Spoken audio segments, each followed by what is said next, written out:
Final do século XX, o historiador britânico Eric Hobsbawm lança um livro que alteraria a forma de nós enxergarmos todo o século XX. Estou falando aqui de A Era dos Extremos, um livro que rapidamente se tornou um clássico, tanto para os acadêmicos como para o grande público.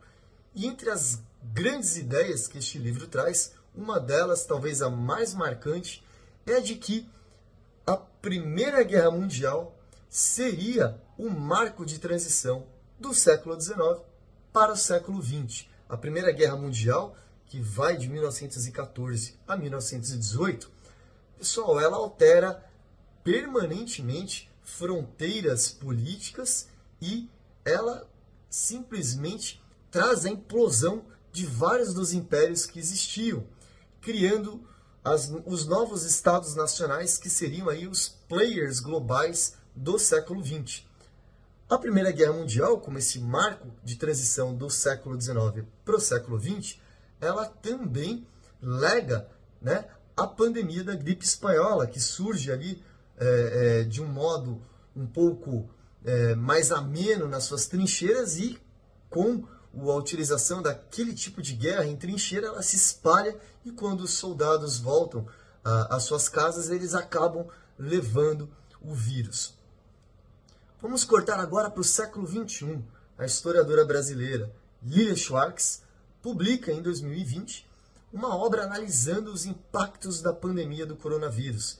E ela faz uma arguta observação, evocando, emulando e citando Hobsbawm, de que talvez, tal qual a Primeira Guerra Mundial foi um marco de transição do século XIX para o século XX, a pandemia do coronavírus talvez seria um marco de transição do século XX para o século XXI. E por que eu estou trazendo essa ideia aqui, pessoal?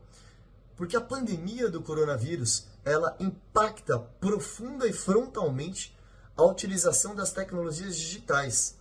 Ela serve como uma catapulta para que o uso dessas tecnologias digitais atingisse níveis inéditos na humanidade. Isso seja na esfera do trabalho, seja na esfera do consumo, do lazer e da política. E ela também acelera o desenvolvimento das ferramentas de inteligência artificial. E é justamente delas que eu gostaria de falar no próximo vídeo, e de como essas ferramentas de inteligência artificial impactam e impactarão as próximas eleições, as municipais aqui no Brasil em 2024 e as eleições parlamentares, presidenciais e de vários outros níveis, seja na União Europeia, seja na Ásia, seja na América do Norte. Até mais!